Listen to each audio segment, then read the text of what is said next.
La demoiselle aux yeux verts.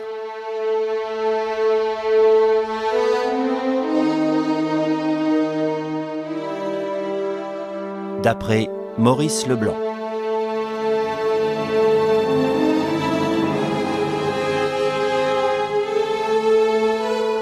Chapitre 1.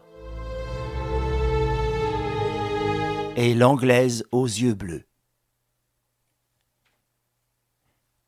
Raoul de Limézy flânait sur les boulevards, allègrement, ainsi qu'un homme heureux qui n'a qu'à regarder pour jouir de la vie, de ses spectacles charmants et de la gaieté légère qu'offre Paris en certains jours lumineux d'avril. De taille moyenne, il avait une silhouette à la fois mince et puissante. À l'endroit des biceps, les manches de son veston se gonflaient, et le torse bombait au-dessus d'une taille qui était fine et souple. La coupe et la nuance de ses vêtements indiquaient l'homme qui attache de l'importance au choix des étoffes. Or, comme il passait devant le gymnase, il eut l'impression qu'un monsieur qui marchait à côté de lui suivait une dame, impression dont il put aussitôt contrôler l'exactitude.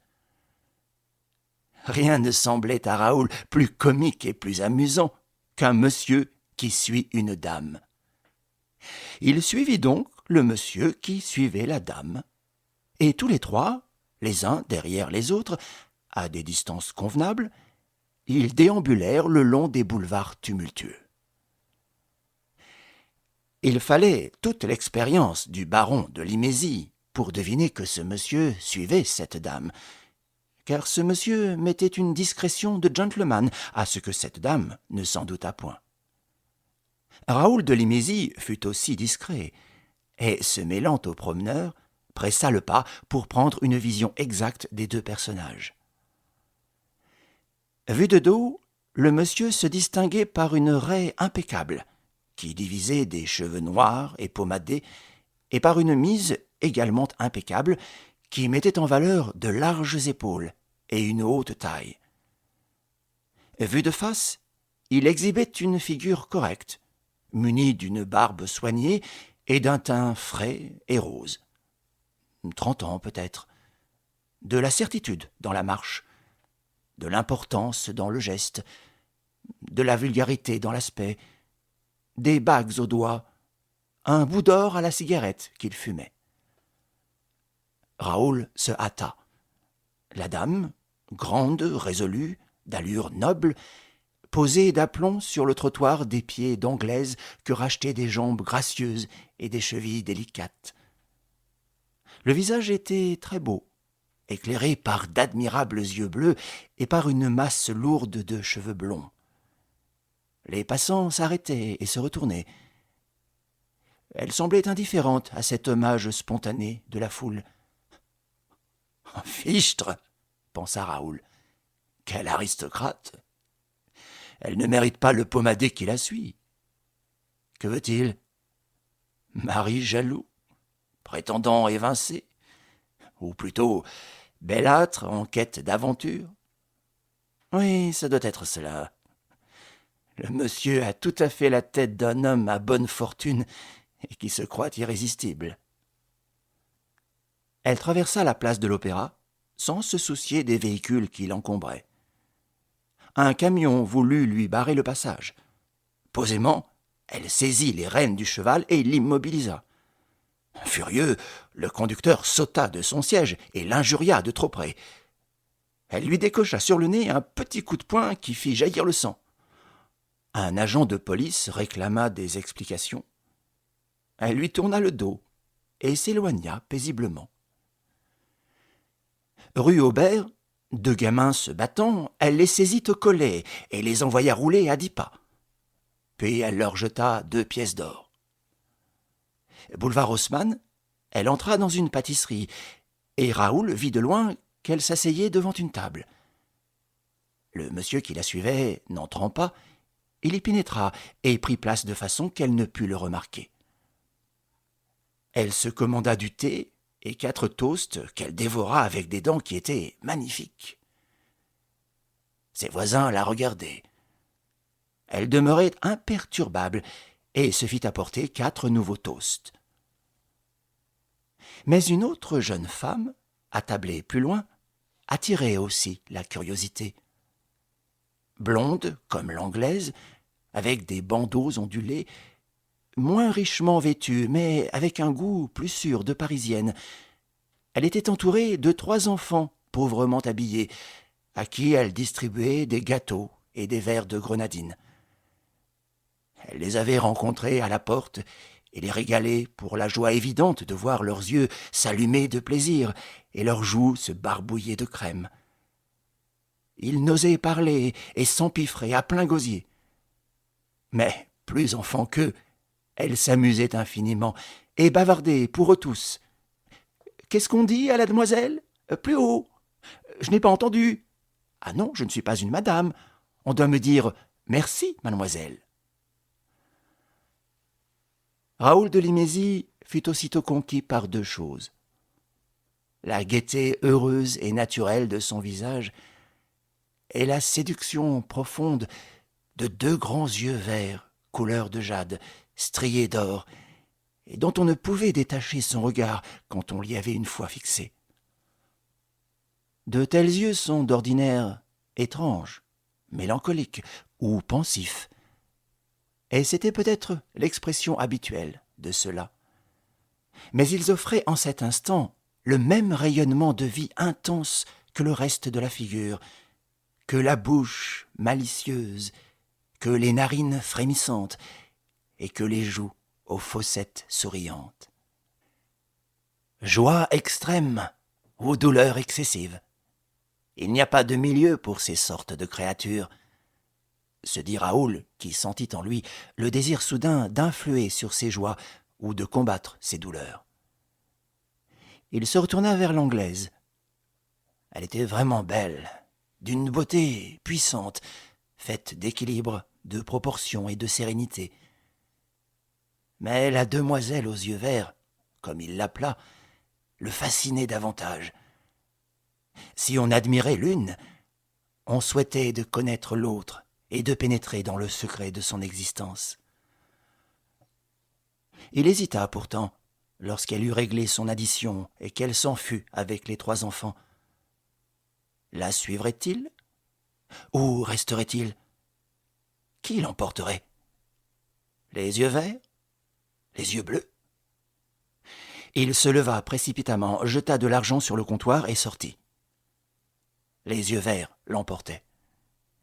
Un spectacle imprévu le frappa. La demoiselle aux yeux verts causait sur le trottoir avec le bellâtre qui, une demi-heure auparavant, suivait l'Anglaise comme un amoureux timide ou jaloux.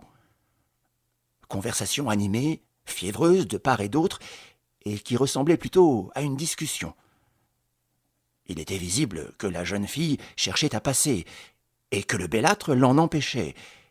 Et c'était si visible que Raoul fut sur le point, contre toute convenance, de s'interposer. Il n'en eut pas le temps. Un taxi s'arrêtait devant la pâtisserie. Un monsieur en descendit qui, voyant la scène du trottoir, accourut, leva sa canne et, d'un coup de volée, fit sauter le chapeau du bellâtre pommadé. Stupéfait, celui-ci recula, puis se précipita sans souci des personnes qui s'attroupaient. « Mais vous êtes fou ! Vous êtes fou !» Le nouveau venu, qui était plus petit, plus âgé, se mit sur la défensive, et la canne levée cria « Je vous ai défendu de parler à cette jeune fille. Je suis son père, et je vous dis que vous n'êtes qu'un misérable. Oui, un misérable !» Il y avait chez l'un et chez l'autre comme un frémissement de haine. Le bellâtre, sous l'injure, se ramassa, prêt à sauter sur le nouveau venu que la jeune fille tenait par le bras et essayait d'entraîner vers le taxi. Il réussit à les séparer et à prendre la canne du monsieur lorsque, tout à coup, il se trouva face à face avec une tête qui surgissait entre son adversaire et lui. Une tête inconnue, bizarre, dont l'œil droit clignotait nerveusement et dont la bouche, déformée par une grimace d'ironie, tenait une cigarette. C'était Raoul qui se dressait ainsi et qui articula Un peu de feu, s'il vous plaît. Demande vraiment inopportune. Que voulait donc cet intrus? Le pommadé se regimba. Laissez-moi donc tranquille, je n'ai pas de feu. Mais si, tout à l'heure vous fumiez. L'autre, hors de lui, tâcha de l'écarter. N'y parvenant point, et ne pouvant même point bouger les bras, il baissa la tête pour voir quel obstacle l'entravait. Il parut confondu. Les deux mains du monsieur lui serraient les poignets de telle manière qu'aucun mouvement n'était possible. Un étau de fer ne l'eût pas davantage paralysé. Et l'intrus ne cessait de répéter, l'accent tenace, obsédant, « Un peu de feu, je vous en prie. Il serait vraiment malheureux de me refuser un peu de feu. » Les gens riaient alentour. Le bellâtre était exaspéré. « Allez-vous me ficher la paix, hein? Je vous dis que je n'en ai pas. » Le monsieur hocha la tête d'un air mélancolique. « Vous êtes bien impoli. Jamais on ne refuse un peu de feu à qui vous en demande aussi courtoisement. Mais puisque vous mettez tant de mauvaise grâce à me rendre service... » Il desserra son étreinte. Le bellâtre, libéré, se hâta. Mais l'auto filait, emportant son agresseur et la demoiselle aux yeux verts.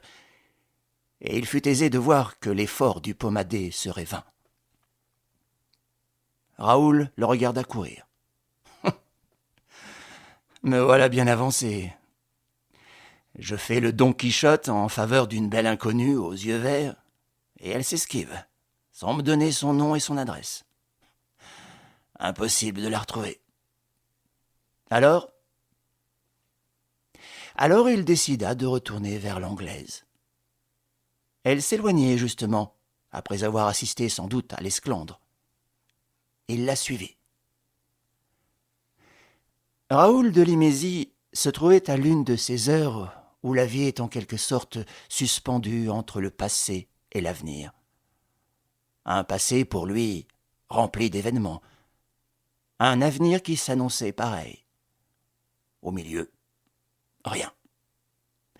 Et dans ce cas-là, quand on a 34 ans, c'est la femme qui nous semble tenir en main la clé de notre destinée. Puisque les yeux verts s'étaient évanouis, il réglerait sa marche incertaine à la clarté des yeux bleus. Or, presque aussitôt, ayant affecté de prendre une autre route et revenant sur ses pas, il s'apercevait que le bellâtre aux cheveux pommadés s'était mis de nouveau en chasse, et, repoussé d'un côté, se rejetait, comme lui, de l'autre côté. Et tous trois recommencèrent à déambuler sans que l'Anglaise pût discerner le manège de ses prétendants. Le long des trottoirs encombrés, elle marchait en flânant, toujours attentive aux vitrines et indifférente aux hommages recueillis. Elle gagnait ainsi la place de la Madeleine, et par la rue Royale atteignit le faubourg Saint-Honoré jusqu'au grand hôtel Concordia. Le bellâtre stationna, fit les 100 pas, acheta un paquet de cigarettes, puis pénétra dans l'hôtel où Raoul le vit qui s'entretenait avec le concierge. 3 minutes plus tard, il repartait. Et Raoul se disposait également à questionner le concierge sur la jeune Anglaise aux yeux bleus, lorsque celle-ci franchit le vestibule et monta dans une auto, où l'on avait apporté une petite valise. Elle s'en allait donc en voyage? Raoul héla un taxi. « Chauffeur, vous suivrez cette auto !» L'Anglaise fit des courses, et à 8 heures, descendait devant la gare de Paris-Lyon et s'installait au buffet où elle commanda son repas. Raoul s'assit à l'écart. Le dîner fini, elle fuma 2 cigarettes, puis vers 9h30, retrouva devant les grilles un employé de la compagnie Cook qui lui donna son billet et son bulletin de bagages. Après quoi, elle gagna le rapide de 9h46. Raoul s'approcha de l'employé. « 50 francs, si vous me dites le nom de cette dame. »« Lady Beckerfield. »« Où va-t-elle ?»« À Monte-Carlo, monsieur. Elle est dans la voiture numéro 5. » Raoul réfléchit, puis se décida. Les yeux bleus valaient le déplacement. Et puis, c'est en suivant les yeux bleus qu'il avait connu les yeux verts. Et l'on pouvait peut-être, par l'anglaise, retrouver le bellâtre, et par le bellâtre, arriver aux yeux verts. Il retourna prendre un billet pour Monte-Carlo et se précipita sur le quai. Il avisa l'anglaise au haut des marches d'une voiture, se glissa parmi des groupes et la revit à travers les fenêtres, debout et défaisant son manteau. Il y avait très peu de monde. C'était quelques années avant la guerre, à la fin d'avril, et ce rapide, assez incommode, sans wagon-lit ni restaurant, n'emportait vers le midi que d'assez rares voyageurs de première classe. Raoul ne compta que 2 hommes qui occupaient le compartiment situé tout à l'avant de cette même voiture numéro 5. Il se promena sur le quai, assez loin de la voiture, loua 2 oreillers, se munit à la bibliothèque roulante de journaux et de brochures, et au coup de sifflet, d'un bond, escalada les marches et entra dans le 3e compartiment, comme quelqu'un qui arrive à la dernière minute. L'anglaise était seule, près de la fenêtre. Il s'installa sur la banquette opposée, mais près du couloir.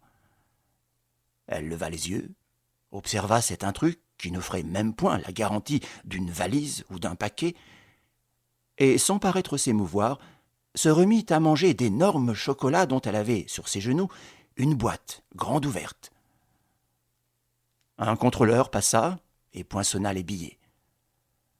Le train se hâtait vers la banlieue. Les clartés de Paris s'espaçaient. Raoul parcourut distraitement les journaux et, n'y prenant aucun intérêt, les rejeta.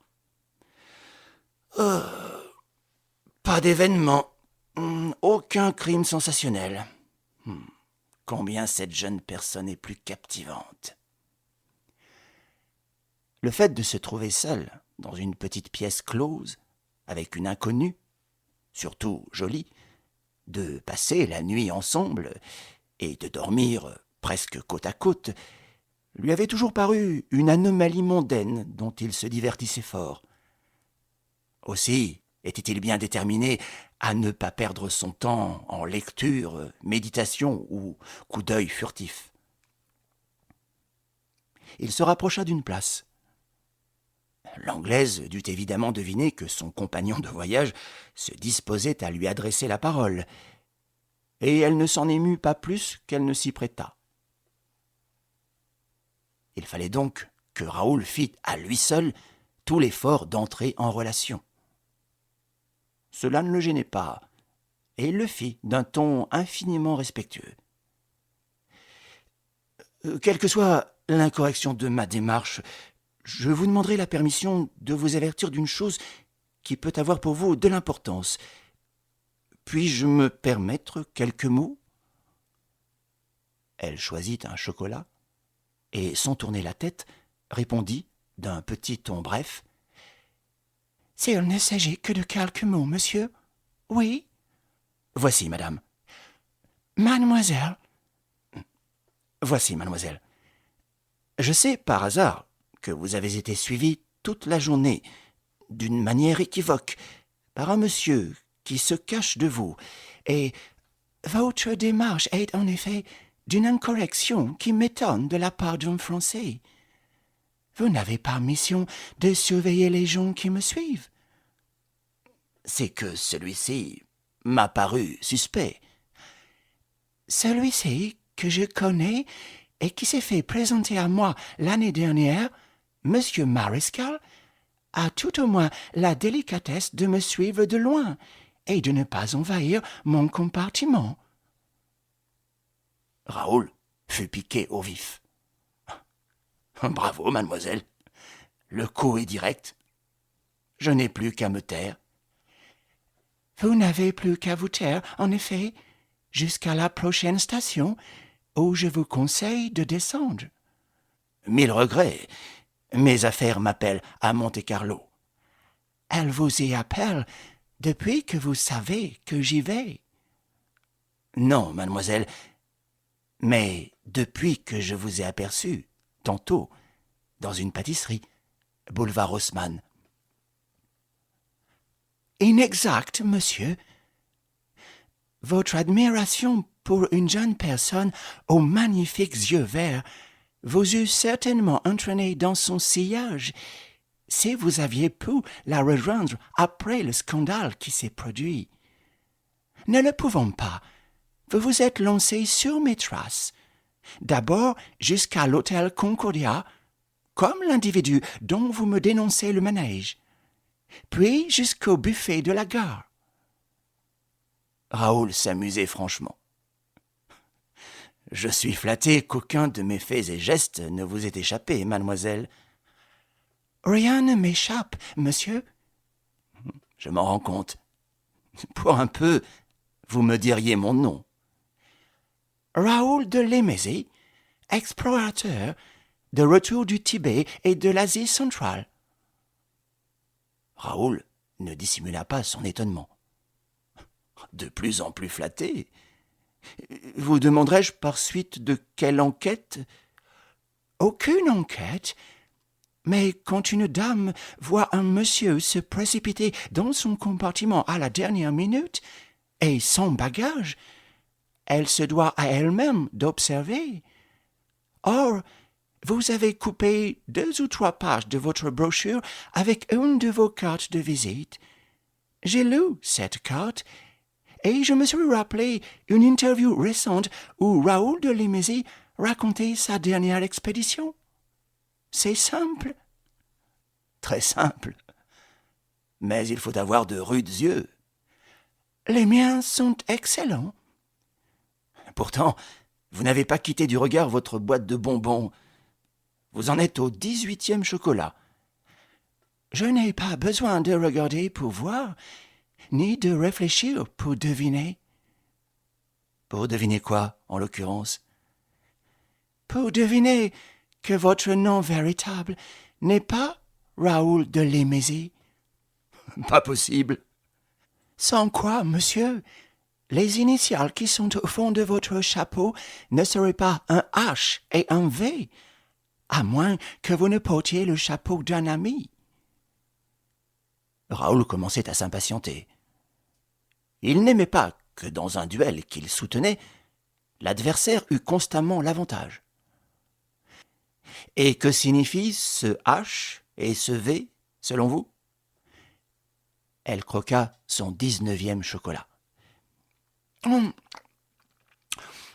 Ce sont là, monsieur, des initiales dont l'accouplement est assez rare. Quand je les rencontre par hasard, mon esprit fait toujours un rapprochement involontaire entre elles et les initiales de 2 noms que j'ai remarqués une fois. Puis-je vous demander lesquels ? Cela ne vous apprendrait rien. C'est un nom inconnu pour vous. Mais encore ? Horace Velmont. Et qui est cet Horace Velmont ? Horace Velmont est un des nombreux pseudonymes sous lesquels se cache... Sous lequel se cache Arsène Lupin. Je serais donc Arsène Lupin ? Oh, quelle idée ! Je vous raconte seulement le souvenir que les initiales de votre chapeau évoquent en moi tout à fait stupidement. Et je me dis, tout aussi stupidement, que votre joli nom de Raoul de Lémézy ressemble beaucoup à un certain nom de Raoul d'Andrézy, qu'Arsène Lupin a porté également. Excellente réponse, mademoiselle. Mais si j'avais l'honneur d'être Arsène Lupin, croyez-moi, je ne jouerais pas le rôle un peu niais que je tiens en face de vous. Avec quelle maîtrise vous vous moquez de l'innocent Lémézy. Elle lui tendit sa boîte. Un chocolat, monsieur, pour compenser votre défaite, et laissez-moi dormir. Mais notre conversation n'en restera pas là. Non, si l'innocent Lémézy ne m'intéresse pas. Par contre, les gens qui portent un autre nom que le leur m'intriguent toujours. Quelles sont leurs raisons? Pourquoi se déguisent-ils? Curiosité un peu perverse. Curiosité que peut se permettre une Bakerfield. Comme vous le voyez, mademoiselle, moi aussi je connais votre nom. Et l'employé de Cook aussi. Allons, je suis battu. Je prendrai ma revanche à la première occasion. L'occasion se présente surtout quand on ne la cherche pas. Pour la première fois, elle lui donna franchement et en plein le beau regard de ses yeux bleus. Il frissonna. Aussi belle que mystérieuse. Pas le moins du monde mystérieuse. Je m'appelle Constance Bakefield.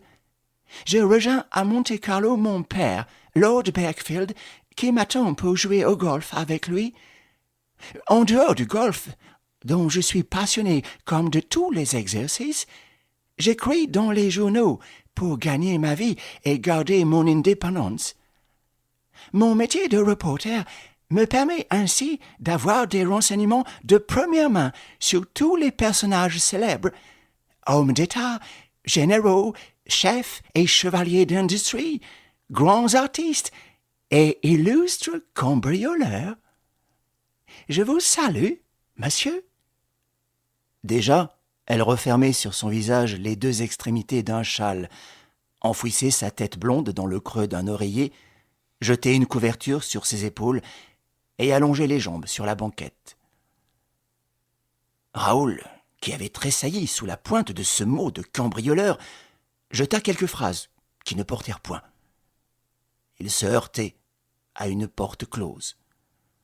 Le mieux était de se taire et d'attendre sa revanche. Il demeura donc silencieux dans son coin, déconcerté par l'aventure, mais au fond ravi et plein d'espoir. La délicieuse créature, originale et captivante, énigmatique et si franche. Et quelle acuité dans l'observation! Comme elle avait vu clair en lui, comme elle avait relevé les petites imprudences que le mépris du danger lui laissait parfois commettre. Ainsi, ces deux initiales. Il saisit son chapeau et en arracha la coiffe de soie qu'il alla jeter par une fenêtre du couloir.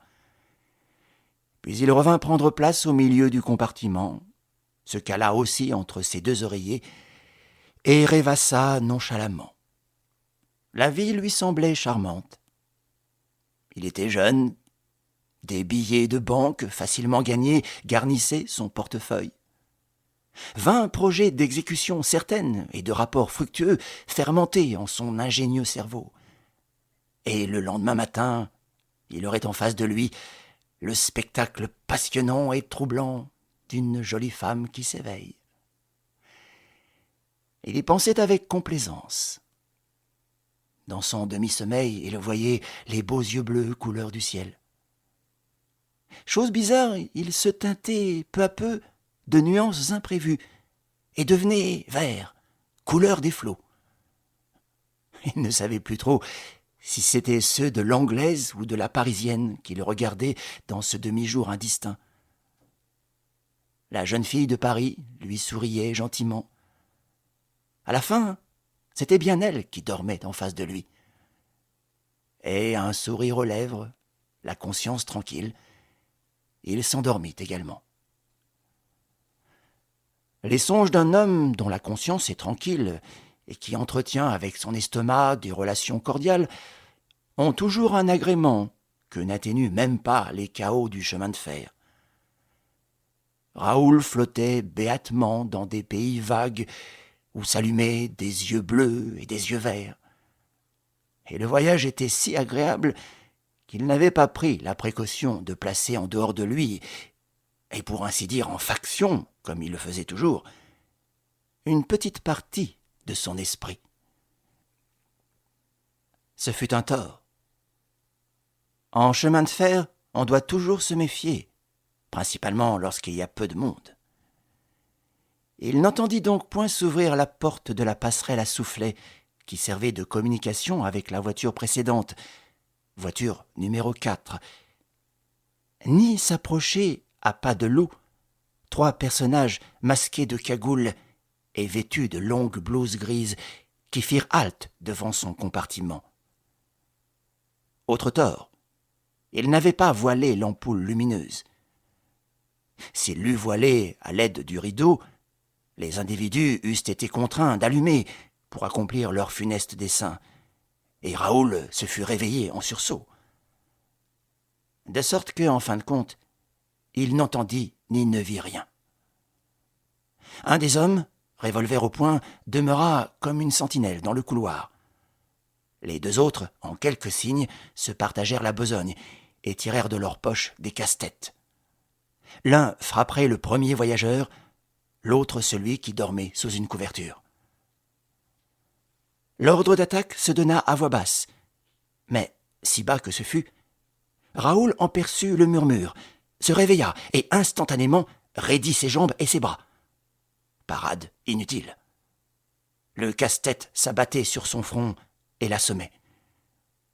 Tout au plus put-il sentir qu'on le saisissait à la gorge, et put-il apercevoir qu'une ombre passait devant lui et se ruait sur Miss Beckfield.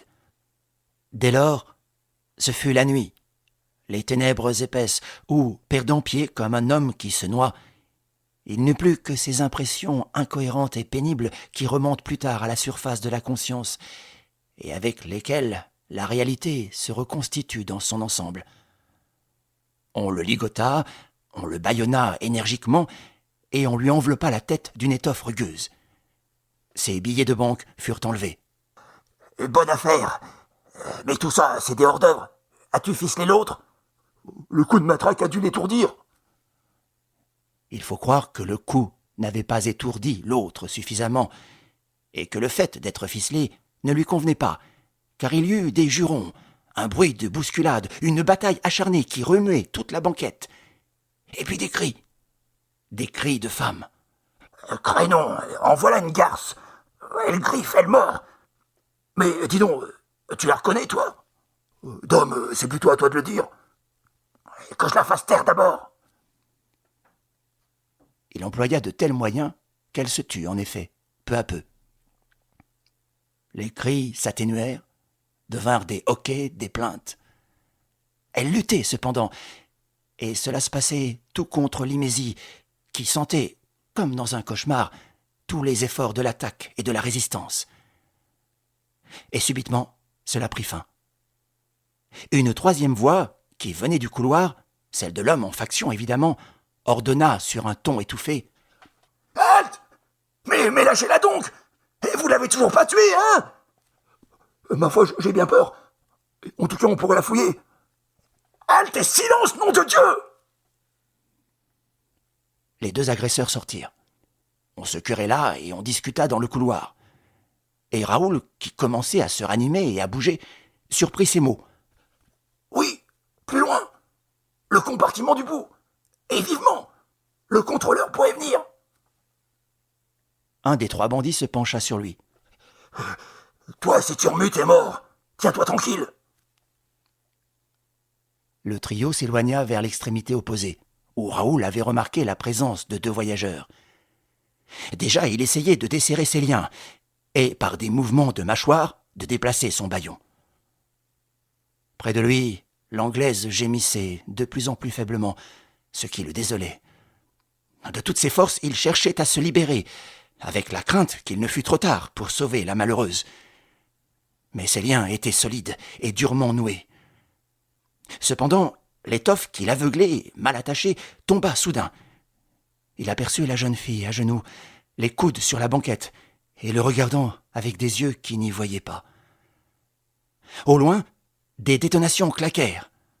Les 3 bandits masqués et les 2 voyageurs devaient se battre dans le compartiment du bout. Presque aussitôt, un des bandits passa au galop, une petite valise à la main et les gestes désordonnés.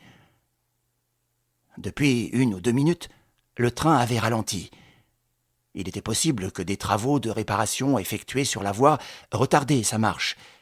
Et de là provenait le moment choisi pour l'agression. Raoul était désespéré.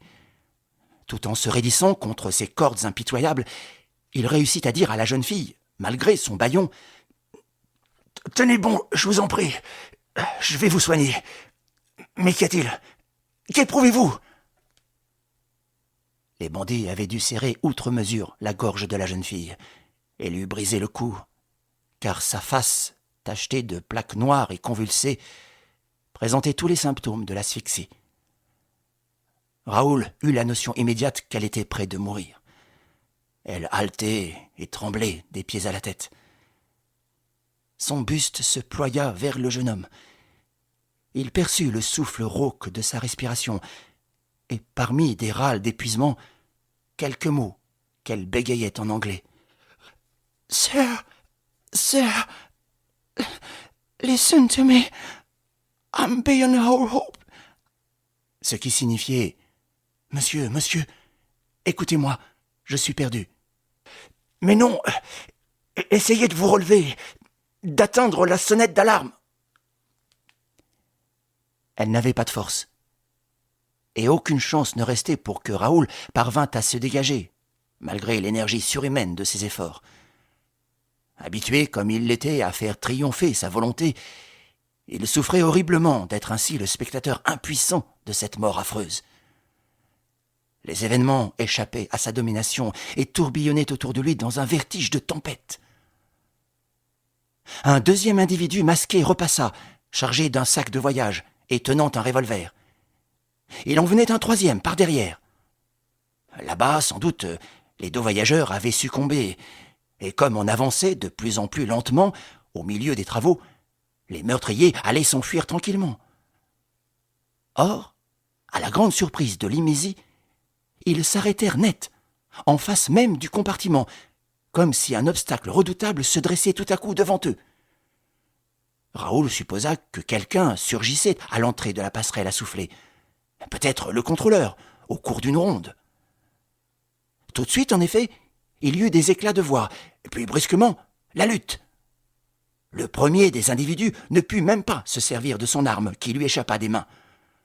Un employé, vêtu d'un uniforme, l'avait assailli, et ils roulèrent tous deux sur le tapis, tandis que le complice, un petit qui semblait tout mince dans sa blouse grise tachée de sang, et dont toute la tête se dissimulait sous une casquette trop large, à laquelle était attaché un masque de lustrine noire, essayait de dégager son camarade.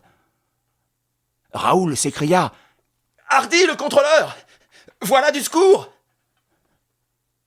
Mais le contrôleur faiblissait, une de ses mains immobilisée par le plus petit des complices. L'autre homme reprit le dessus et martela la figure de l'employé d'une grêle de coups de poing. Alors le plus petit se releva, et comme il se relevait, son masque fut accroché et tomba, entraînant la casquette trop large. D'un geste vif, il se recouvrit de l'un et de l'autre.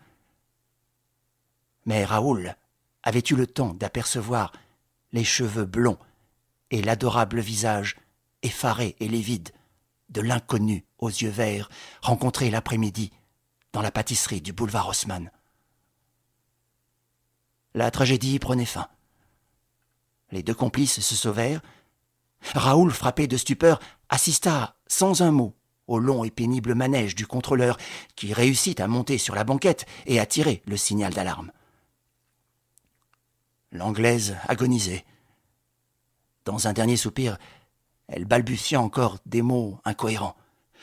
« Pour l'amour de Dieu, écoute-moi. Il faut prendre... Il faut prendre... » « Quoi? Je vous promets... » Pour l'amour de Dieu, prenez ma sacoche, enlevez les papiers, que mon père ne sache rien. Elle renversa la tête et mourut. Le train stoppa.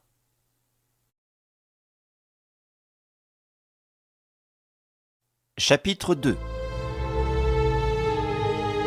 Investigation. La mort de Miss Bekefield, l'attaque sauvage des 3 personnages masqués, l'assassinat probable des 2 voyageurs, la perte de ses billets de banque. Tout cela ne pesa guère dans l'esprit de Raoul auprès de l'inconcevable vision qu'il avait heurtée en dernier lieu. La demoiselle aux yeux verts. la plus gracieuse et la plus séduisante femme qu'il eût jamais rencontrée, surgissant de l'ombre criminelle. La plus rayonnante image apparaissant sous ce masque ignoble du voleur et de l'assassin.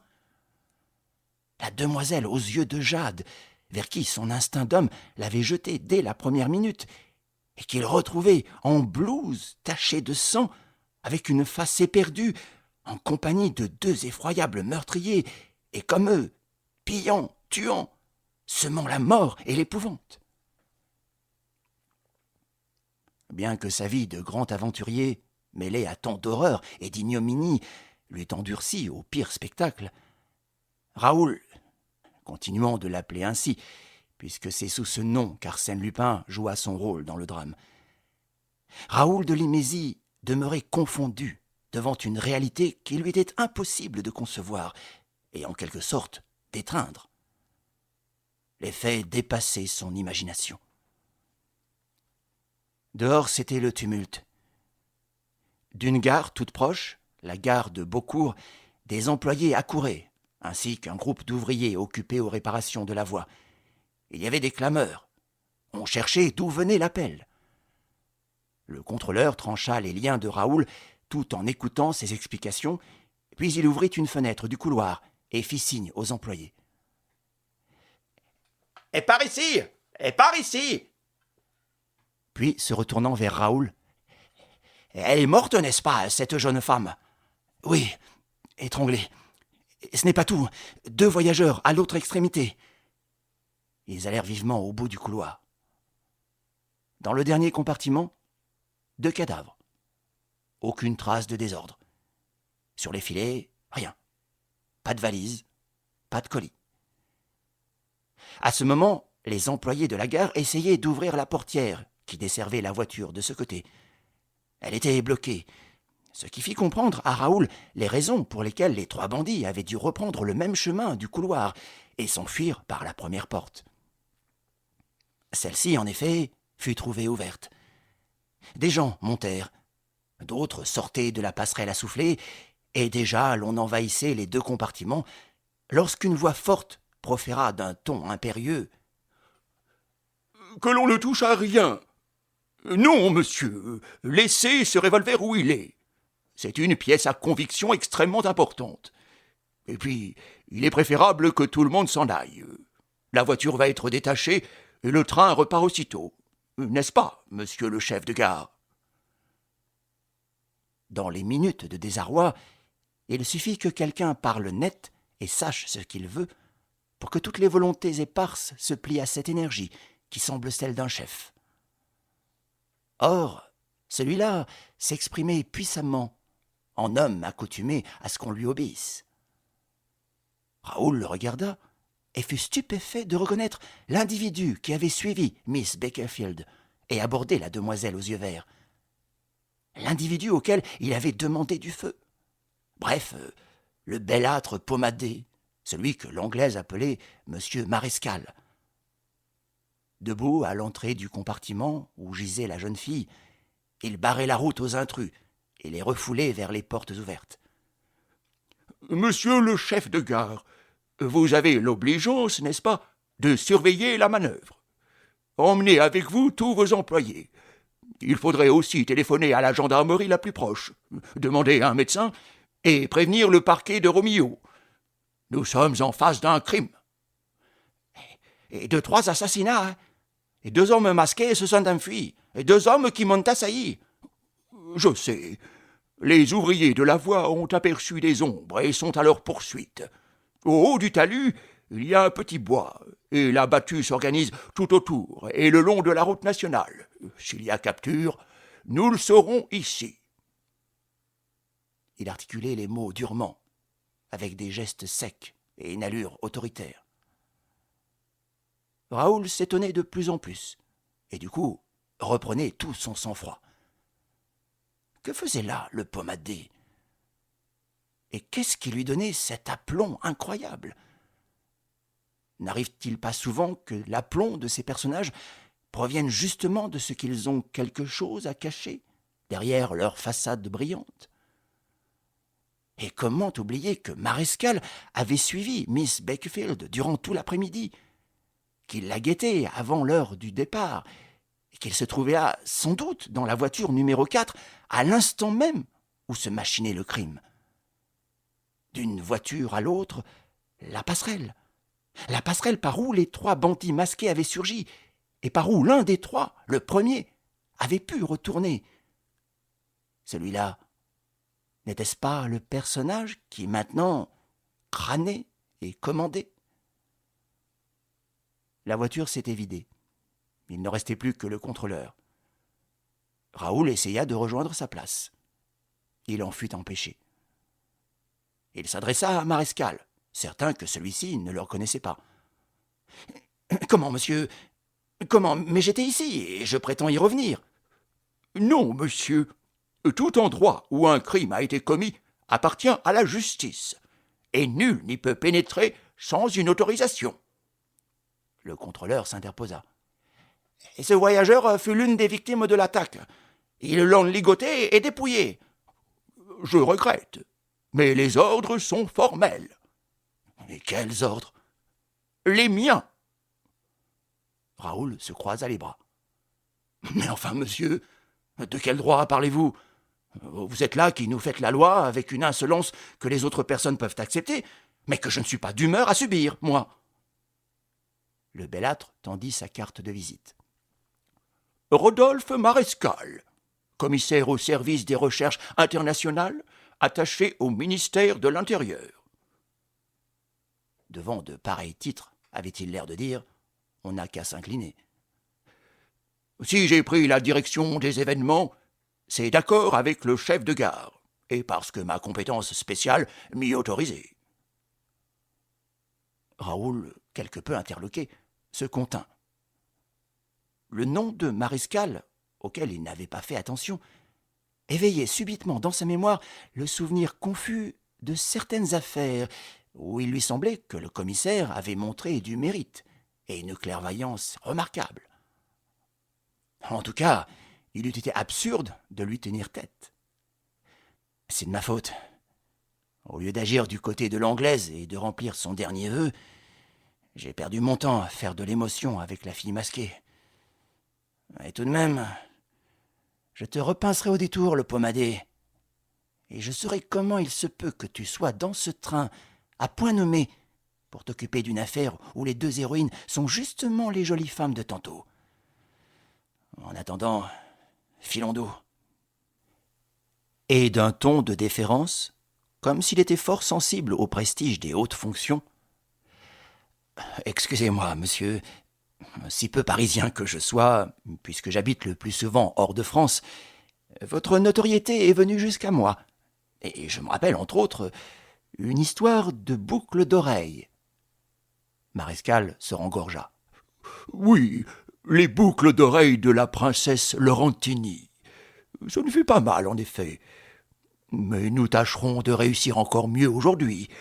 Et j'avoue qu'avant l'arrivée de la gendarmerie, et surtout du juge d'instruction, j'aimerais bien pousser l'enquête à un point où... » « À un point où ces messieurs n'auraient plus qu'à conclure. Vous avez tout à fait raison, et je ne continuerai mon voyage que demain, si ma présence peut vous être utile. » »« Extrêmement utile. Je vous en remercie. » Le contrôleur, lui, dut repartir, après avoir dit ce qu'il savait. Cependant, la voiture était rangée sur une voie de garage, et le train s'éloigna. Marescal commença ses investigations. Puis, avec l'intention évidente d'éloigner Raoul, il le pria d'aller jusqu'à la station et de chercher des draps pour recouvrir les cadavres. Raoul, empressé, descendit, longea la voiture et se hissa au niveau de la 3e fenêtre du couloir. C'est bien ce que je pensais. Le pommadé voulait être seul.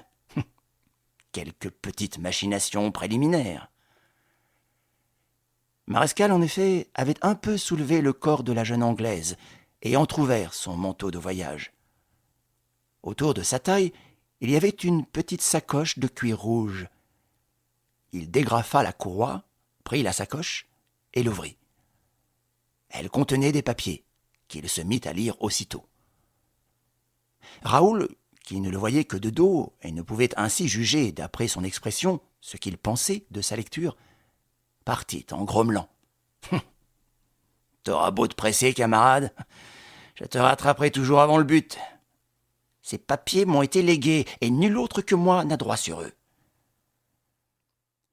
Il accomplit la mission. Nous espérons que vous avez apprécié cet aperçu. Pour continuer à écouter ce livre audio sur Google Play Livres, utilisez le lien dans la description de la vidéo.